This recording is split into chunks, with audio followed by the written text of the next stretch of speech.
Yo tout le monde, aujourd'hui on se retrouve dans une vidéo très spéciale puisque cette vidéo ne va pas être tournée sur cette caméra mais sur celle-ci. Et oui, aujourd'hui on se retrouve pour une vidéo setup, je l'avais dit, que je présenterai un peu l'envers du décor, tout le matos technique utilisé un petit peu dans ce studio. J'ai racheté beaucoup trop de choses pour refaire un peu tout l'arrangement. Bah ça fait mal, hein, on va pas se mentir. Alors du coup, vous avez déjà vu un petit peu tout l'envers de ce côté-là, il n'y a pas grand chose d'intéressant. Le seul truc technique en fait intéressant de ce côté-là, c'est cette petite télécommande. J'ai acheté des prises connectées vraiment pas chères et c'est incroyable. Du coup, on peut faire...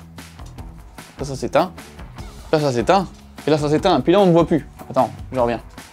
Incroyable. En vrai c'est vraiment pratique parce que du coup par exemple, suite à la pose de ce meuble, je n'ai plus accès vraiment à la prise, elle est très loin derrière, je ne pourrais pas débrancher cette lampe. En fait, il y a un câble qui descend tout le long, il revient là, il passe dans le tapis. Ce sont des choses auxquelles je n'aurais pas accès sur cette petite télécommande et ça vaut vraiment 30 balles les 3 prises, donc vraiment c'est super intéressant. Alors en termes de setup pur et dur, l'écran n'a pas changé, c'est toujours un BenQ en 1440p qui est vraiment pas mal, qui est pas du tout le meilleur de sa catégorie, mais en tout cas qui est plutôt assez précis en termes de couleurs, donc c'est pas mal. Pour le prix, il était intéressant. Toujours les mêmes enceintes, des Mackie CR4. Alors si tu arrives à filmer ce petit détail, là il y a des gens qui aiment le son, ils vont vraiment mourir. Je sais pas si ça se voit, mais j'ai éclaté le truc de l'enceinte, tu sais la petite membrane. Ça m'a pas changé le son tant que ça, mais ça m'a un petit peu embêté. Je peux pas la récupérer, faudrait que j'ai une pince à épiler. Voilà, désolé. Mais donc c'est des enceintes vraiment qui valent 110 € les deux et qui ont une patate et un son incroyable, et c'est un son neutre, donc c'est très bien pour faire du son, un petit peu de mix, etc. C'est très cool, et moi je le casque, je peux plus, ça me saoule d'avoir un casque. Toujours le petit lacis de 10 Tera, très lent, voilà, donc c'est juste pour faire de l'archive. J'ai aussi depuis peu, je sais pas si je l'avais la dernière fois, j'ai acquéri ce WD 20 Tera, donc il y a 2 fois 10 Tera en RAID, donc c'est en miroir, que je n'ai toujours pas connecté, donc là il sert à rien en fait, mais il faut que je le connecte à un moment. Le gros truc qui va changer, et là actuellement c'est mon GH5 de toujours qui me filme, avec Johan. Bonjour Johan. Bonjour. Et en fait je filme toutes ces vidéos studio maintenant avec le Nikon Z6 avec un petit Atomos Shinobi, et du coup j'ai changé pour un Z6 avec le 2470 f2.8Z de la nouvelle gamme, et le rendu est vraiment incroyable. Et puis regardez l'autofocus, genre je suis là, je suis proche, ça marche, et je me recule et il suit incroyablement bien, et vraiment pour la qualité qu'il a en 4K, etc. Avec un autofocus comme ça, c'est trop bien pour les vidéos en studio, etc. J'ai pas acheté le moniteur qui va souvent avec, qui est un enregistreur aussi qui permet d'enregistrer en ProRes, j'ai déjà fait une vidéo là-dessus. J'ai acheté son petit frère qui est le Shinobi qui vaut 350 €, quand même un gros prix, mais pour un moniteur de cette qualité c'est vraiment bien. Et c'est comme le Ninja 5 qui vaut lui 830 €, donc il y a 500 € d'écart. Et le moniteur est le même en fait, c'est juste que l'autre peut enregistrer sur SSD, etc. Donc la seule limitation qui est un peu chiante avec ce boîtier, c'est qu'actuellement je peux filmer que 30 minutes par 30 minutes. C'est un petit jonglage à faire, mais ça va, c'est pas non plus la mort. Il est posé sur une petite rotule Joby de GorillaPod classique là, avec sur un bras articulé Manfrotto. Il tient 3 kg et le truc est ultra solide, du coup il est clampé sur mon bureau. À côté on retrouve mon nouveau setup son, donc il y a un bras de chez Blue, qui est le Blue Compass, et du coup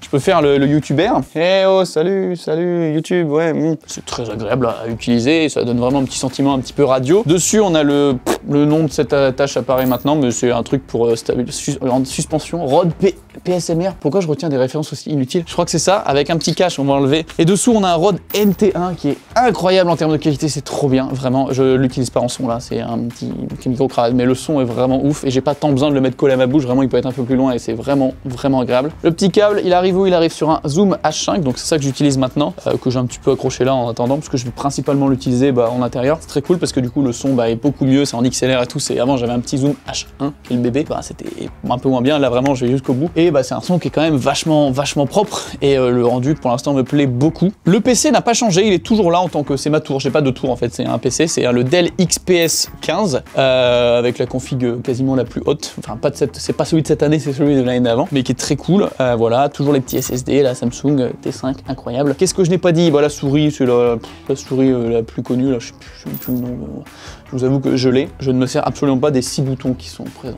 Je ne m'en sers absolument pas. Donc je ne l'exploite pas du tout, mais c'est pas grave, mais elle est très agréable. Ce tapis n'est pas à moi, voilà, je le dis, merci Maxime, je l'emprunte à la Streambox. Ce clavier est tout pété, mais je l'ai depuis 6 ans et il marche très bien. Est-ce qu'on s'en fout du clavier? Clairement. Avant de passer à l'éclairage, parlons bureau très rapidement. C'est du coup la marque ultra connue FlexiSpot qui fait des bureaux debout qui se lèvent, et en vrai c'est pas juste alors à la base je pensais que ça allait être plutôt gadget, et je l'ai pris quand même. Je me suis acheté une planche chez Casto, on l'a vissé, etc. Mais une grande planche d'1,80 m pour avoir vraiment de l'espace. Je pensais que le bureau debout vraiment ça allait être genre ouais, je tourne une vidéo, vas-y je me mets debout et puis c'est plus dynamique. Et en fait je l'utilise énormément pour travailler, parce qu'il y a toujours ces moments, tu vois, dehors il fait un peu gris, c'est un peu la grisaille, c'est pas ouf, et t'as un peu le coup de mou, tu vas un peu commencer à aller sur YouTube, traîner un peu, tu vois. Bah quand t'es debout, en fait, non, parce que t'es complètement actif et du coup, tu glandes pas debout parce que je sais pas pourquoi, mais t'es là, t'es posé, bon, normalement, il est un petit peu plus haut encore. Et en fait, je sais pas comment expliquer, mais t'es dans un mood un peu plus actif et du coup, ça me fait tellement être plus productif, c'est fou. Et en vrai, du coup, je fais limite 2 heures debout, 1 heure assis, quoi. J'en suis vraiment à plus être debout que assis, donc c'est plutôt cool. Donc FlexiSpot, le petit cadre, vraiment sympa. Alors, ouf. Bon, alors c'est en apparence, c'est cool, mais clairement, c'est très dégueu là-dessous, hein. Mais au moins on le voit pas quand on est debout et c'est ça qui me plaît, moi. J'ai pas été chercher plus loin, j'ai pas mis les trucs parfaits, voilà, hein, mais ça fonctionne. Petit meuble à papier, tu vois, ça c'est le petit meuble, c'est pour ranger toute la merde visible normalement, tu le mets dedans et tu ne la vois plus. C'est une super technique.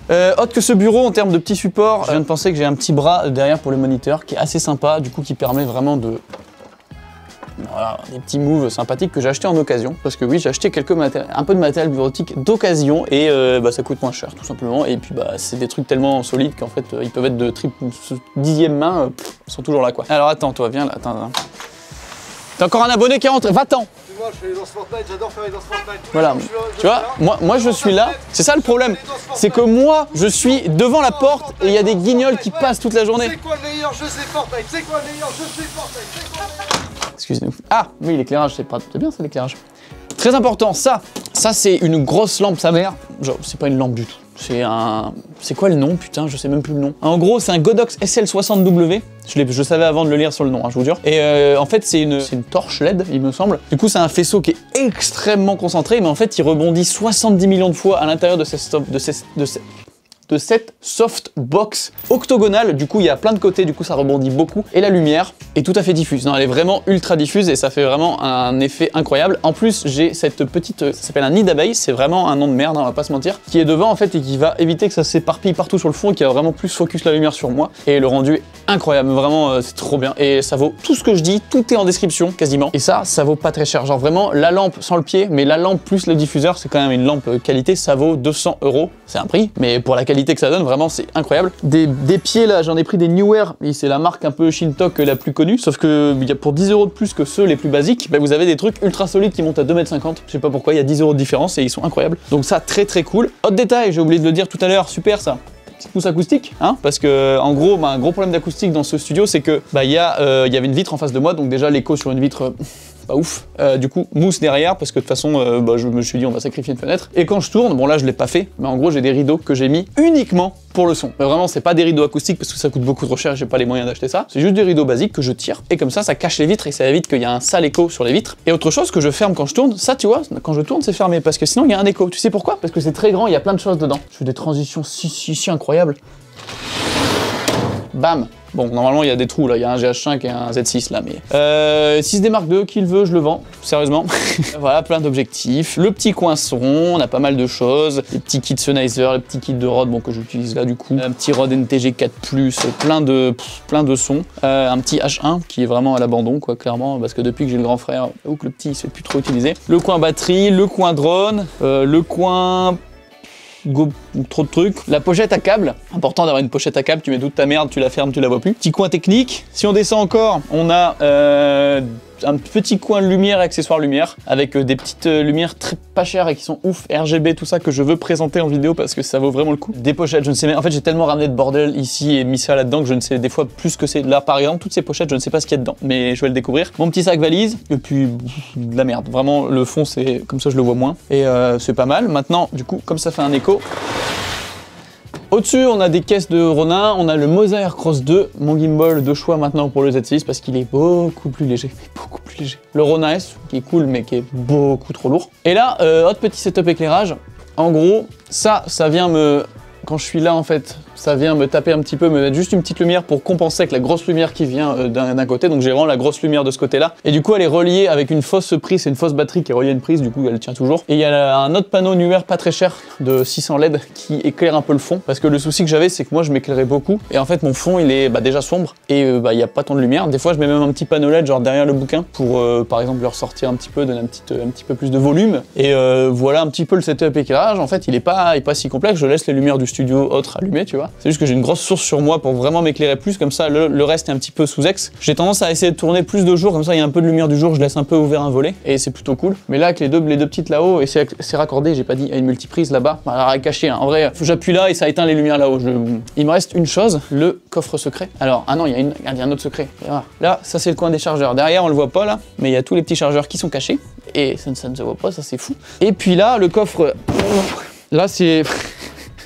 Il y a un nombre incalculable de trépieds, de pieds-lumière, il y a même des pots de peinture plus loin. C'est un enfer, hein. Vraiment il y a beaucoup de choses, mais c'est là que je range tout un peu le surplus, quoi, on va dire. Et je pense qu'on a pas mal fait le tour. Bon, passons aux questions. Alors, oui, je sais, je vous ai demandé en story sur Insta. Si vous me suivez pas sur Insta, mon handle est juste là. Je vous ai demandé en story un petit peu les questions que vous auriez par rapport à ce setup. On va aller voir un petit peu du coup les questions que vous m'avez posées et auxquelles je n'ai pas déjà répondu en faisant un peu le petit tour. Il y a des questions, il y en a plusieurs qui revenaient sur la photo qui est... C'est dur à l'envers, putain. Qui est là, c'est une photo de Mongolie que j'ai fait imprimer chez Salle Digital. J'avais déjà fait un petit concours avec eux. C'est très bien en qualité. Bon, moi j'ai un peu chié parce que ma photo en fait est juste pas assez grande en termes de résolution pour être affichée en 1 mètre sur 1 mètre. Donc de près c'est un peu moins bien, mais le résultat de loin, bah là vous voyez, moi je trouve ça incroyable. Genre, elle rend trop bien, ce mari. Incroyablement bien. Encore avec la lumière du jour, c'est encore mieux. On demande le matos minimum que j'emmène pour partir en tournage. En fait, je vais vous faire une vidéo très bientôt sur un sac que j'utilise de plus en plus et en fait qui me permet en général d'emporter le minimum syndical que j'emporte souvent avec moi. Et du coup, je vais vous faire une vidéo là-dessus en vous présentant un peu le sac et en vous montrant bah du coup ce que j'emmène en tant qu'élément essentiel avec moi. Et du coup, vous retrouverez cette vidéo sûrement sur la chaîne dans les prochaines semaines pour pas être trop précis et teaser un truc qui ne se fera pas, hein, quand même. Du coup, on me demande sans indiscrétion combien ça a coûté, donc l'achat de tout le matos, plus le fait que Simon vienne et qu'il me fasse toute la déco, etc. En toute honnêteté, ça m'a coûté à peu près 3000 €, donc c'est quand même un énorme coût, mais voilà, que je me suis dit qu'il était nécessaire, parce que c'était vraiment un gros redémarrage pour moi. En plus de ça, évidemment, je paye une location tous les mois pour avoir ce studio, hein, c'est normal. Oula, tu as un Z6? Oui, maintenant je filme tout au Z6 pour ce qui est des vidéos qui vont tourner en studio ici, ou des petites vidéos autour d'ici. Je vais pas encore amener vraiment en voyage, je l'ai fait une fois quand il me l'avait prêté. Là c'est mon Z6, hein, il est à moi celui-là, c'est le mien, j'en suis très content. En tout cas en photo c'est sûr que je l'utilise à fond maintenant. Et j'ai pas encore refait de voyage depuis que je l'ai et que j'ai le mien. Bah je l'utiliserai en voyage à peut-être 75% parce que j'aime bien aussi garder le G1 qui marche encore et il est vraiment très très cool. Il a d'autres qualités que le Z6 a pas, il se trouve qu'il se complète bien et du coup je vais sûrement l'utiliser quand même aussi pour simplement avoir deux objectifs ou peut-être mettre le G1 sur le Ronin et le Z6 à la main un petit peu dans cette optique là. Cinématique Flow, un setup n'est jamais fini, il te manque quoi? Putain, ça c'est une question qui est tellement difficile. Il me manque quoi? Bah en fait c'est juste que là j'ai acheté beaucoup de choses qui sont pas la meilleure de la gamme à chaque fois, mais c'est des trucs avec un rapport qualité-prix vraiment excellent. Typiquement la lumière là coûte à peu près avec le pied on va dire à peine 250 €. Elle est très cool, celle qui m'éclaire tout là. Je pourrais prendre la version de Aputure qui coûte 1000 €, mais le résultat serait à... Il y aurait 10% d'écart. Là par exemple elle fait un léger bruit parce qu'elle refroidissement alors que la Aputure fait pas de bruit. C'est des micro détails mais qui font qu'il y a une marge de coût qui est énorme. J'aurais du coup potentiellement pu acheter une lampe Aputure, j'aurais pu acheter un Atomos Ninja 5, mais c'est tellement ça fait tellement peu de différence pour un coût énorme. Si j'avais les moyens je me le ferais hein, vraiment, mais là j'ai pas les moyens de mettre des écarts de prix si gros quoi. Donc je bricole, bah, j'ai déjà du très très bon matos, on va pas se mentir, et bah, je bricole avec ce qui est possible et ce qui vraiment est intéressant en termes de rapport qualité-prix. On va dire que je suis plutôt content de ce que j'ai et que bah, il manque vraiment très peu de choses pour que ce soit incroyable. Une vraie, par exemple aussi niveau PC, j'ai ce XPS qui commence un peu à vieillir. Bah, ce serait cool que j'ai une vraie tour ultra puissante avec un vrai gros écran étalonné, tout ça. Mais c'est des petits détails et c'est pas l'essentiel, c'est de faire, c'est pas d'avoir du matos, même si j'ai tendance à avoir beaucoup de matos. Là, c'est important de pas acheter sans utiliser, il faut vraiment exploiter à fond et c'est là que bah, ça devient intéressant quoi. Il manque vraiment rien en fait selon moi, je suis très bien comme je suis. Bref, c'en est fini pour cette petite vidéo setup, j'espère que ça vous aura plu. Encore une fois, toutes les références, ou presque, sont dans la description et les liens Amazon sont des liens affiliés, donc si vous achetez quelque chose via ces liens, bah moi je récupère un micro pourcentage et vous, ça ne vous change absolument rien, ça aide à soutenir la chaîne. Encore une fois, ma formation au montage est dispo en description, si tu veux apprendre à monter comme moi, surtout pour les vidéos de voyage avec de la musique et tout, n'hésite pas à aller voir, et elle est souvent en promo, donc voilà, c'est encore plus intéressant. Et puis bah écoutez, on se retrouve pour la prochaine, ciao.